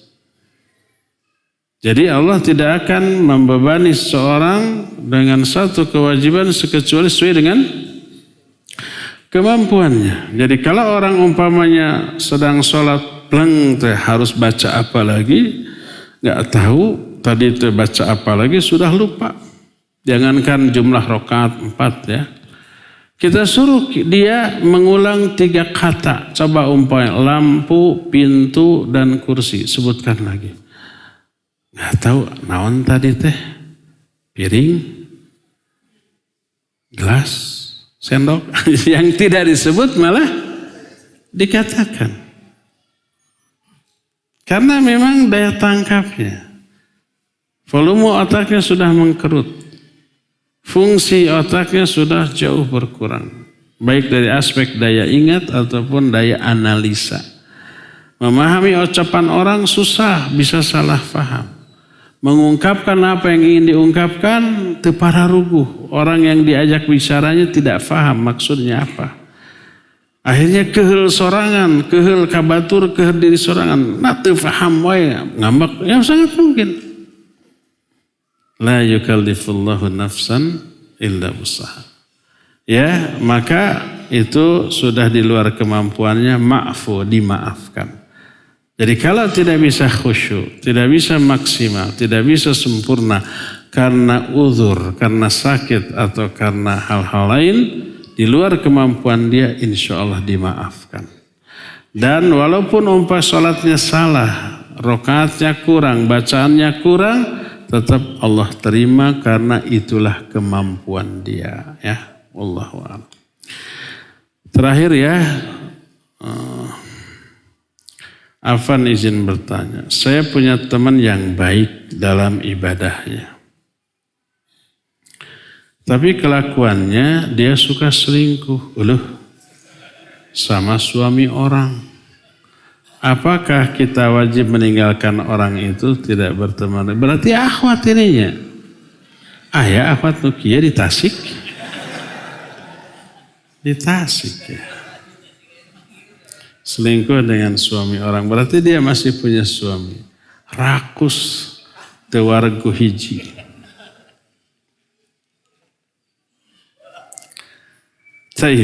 Tapi ibadahnya bagus. Ingat, ibadah yang bagus melahirkan akhlak yang bagus, kelakuan yang bagus. Kita menilai ibadah dia bagus itu hanya aspek lahiriahnya saja. Ingat, manusia terdiri dari dua unsur, jiwa dan raga, lahir dan batin, ruh dengan jasad. Itu yang namanya manusia. Kalau hanya jasad tanpa ruh, bangkai namanya. Kalau hanya nyawa tanpa jasad, ruh nama, bukan manusia. Kita disebut manusia karena dua ini. Semua syariat Allah tertuju kepada dua-duanya. Dan kelak akan dihisab dua-duanya. Orang-orang durhaka, antara ruh dan badannya bertengkar nanti. Sebagaimana disebutkan dalam riwayat. Nanti ruh semua banyak pihak di akhirat bertengkar. Guru dengan murid, orang tua dengan anak, adik dengan kakak, seseorang dengan sahabatnya, pengikut dengan pemimpin. Semua bertengkar, termasuk orang dengan badannya sendiri bertengkar. Termasuk ruh dan jasadnya bertengkar. Nah, kata ruh, kamu yang salah ke jasad nih. Karena kamu yang berbuat. Kata si jasad, kamu yang salah karena kamu yang memerintahkan. Saya tinggal pelaksana aja. Saya hanya pelaksana, kamu yang nyuruh. Saling menyalahkan. Allah mengutus malaikat, melerai. Kata malaikat, bagaimana pendapat kalian kalau ada dua orang. Satu buta, tidak bisa melihat tapi bisa bergerak. Satu lagi lumpuh, bisa melihat tapi tidak bisa bergerak. Kata si lumpuh, itu ada buah di kebun orang, ambil yuk. Ya hayu, tapi saya nggak bisa bergerak, hanya bisa melihat. Kata si buta, saya bisa bergerak cuma tidak bisa melihat. Akhirnya kata si lumpuh, ikuti instruksi saya. Kamu gerak ke depan 4 langkah, 1, 2, 3, 4. Geser ke kiri 2 langkah, 1, 2. Julurkan tanganmu, ajrug. Apa ajrug itu? Loncat. Dapat dibagi 2. Siapa yang salah? Si buta apa si lumpuh? Dijawab oleh jasad dan dua-duanya salah. Karena dua-duanya punya andil. Satu yang menginstruksikan, satu yang melaksanakan. Kata malaikat, demikian juga kalian berdua. Akhirnya dua-duanya diazab. Jadi taklif, pembebanan syariat kepada manusia tertuju kepada ruh dan jasad. Tapi sayang, rata-rata yang melakukan ibadah dari diri kita hanya jasadnya, ruhnya tidak. Coba ketika kita sholat, hanya raganya ya berdiri, ya sedekap, baca-baca, ruku, i'tidal, sujud, begitu. Ruh kita kemana? Ikut sholat? Enggak. Jiwa kita kemana? Ngapain? Ikut sholat? Tidak. Jiwa kita mengembara ke sana kemari, ingat ke pekerjaan, ngitung hutang, ngitung laba, rugi, untung gitu kan. Ingat kepada pekerjaan tadi gagal harus diulang nanti. Jadi nyusun program kerja, mengevaluasi kerja masa lalu, menyusun program kerja di masa yang akan datang. Ada yang gitu sholatnya? Banyak apa sedikit? Banyak apa semua? Di sini ada? Ruhnya nggak ikut sholat. Yang sholat hanya raganya saja. Betul apa benar? Betul dan benar. Termasuk saya, tong ributnya. Kadang apa sering? Itu kadang, itu sering. Selalu. Nah, itu penyakit manusia, ya. Jadi karena rata-rata orang ibadahnya hanya raga, batinnya tidak ikut ibadah, makanya seusai ibadah akhlak buruknya tidak berubah. Rajin tahajud, rajin saum, rajin baca Quran, rajin ngaji, rajin selingkuh, serba rajin. Ada yang salah dalam ibadahnya, tapi rajin. Mungkin secara fisik ya dia rajin, tapi apa jasadnya, ruhnya, jiwanya ikut nggak ibadah? Rata-rata tidak. Akhirnya hambar ibadahnya, kurang berefek pada jiwanya sehingga tidak merubah karakter buruknya menjadi baik. Pernah kan ada seseorang, ya Rasulullah, ada si fulanah tuh. Sholatnya baik, rajin sholat, rajin saum, rajin baca Quran, tapi dia suka menyakiti tetangga. Apa kata Nabi SAW? Hiya finnar, dia dalam neraka. Kenapa ibadahnya rajin tapi kan neraka? Ibadahnya yang harusnya rajin, kalau diterima pasti akhlaknya baik. Tidak akan menyakiti tetangga. Menyakiti tetangga adalah indikasi bahwa ibadahnya itu ditolak oleh Allah Azza wa Jalla. Mungkin aspek niat, mungkin aspek kekhusyuannya, atau aspek mutabaahnya. Pokoknya ada yang kurang dari hal itu sehingga ditolak, sehingga terbukti dari buruknya akhlak dia seusai sholatnya. Ya, Allahu a'lam. Apakah harus dijauhi? Nasihati. Orang itu harus didakwahi, diingatkan. Karena efek dari perbuatan bukan hanya untuk diri sendiri, tapi rumah tangga orang jadi kacaunya. Rumah tangga orang lain yang diselingkuhinya hancur. Citra. Jangan-jangan nih suka ngaji juga, akhwat, berjilbab, bercadar, selingkuh, na'udzubillah. Di mana ngajinya? Di Aisyah. Saha penyelenggarana? Yasin. Mudah-mudahan tadi disebut saha ustadna. Ustad Bubun. Kan orang Yasin Ustad Bubun. Allahul musta'an. Terakhir, bonus tadi terakhir. Ini bonus. Ustad, maaf menyambung dengan pertanyaan BPJS. Ini Ustaz, Bapak saya sudah nggak kerja petani. Adik saya belum mapan. Terus saya seorang istri. Apakah boleh menggunakan BPJS yang dijamin negara? Kalau dijamin negara berarti sudah jaminan negara. Memang negara harus menjamin orang yang tidak mampu, ya. Masa diterlantarkan begitu saja? Cukup ya, sampai di sini. Puas tidak puas, selesai tidak selesai, sudah. Nanti tunda pertanyaan itu untuk tabligh akbar yang akan datang. 3 tahun lagi. Subhanakallahumma bihamdika asyhadu an la ilaha illa anta astaghfiruka wa atubu ilaik. Walhamdulillahirabbil alamin. Wassalamualaikum warahmatullahi wabarakatuh.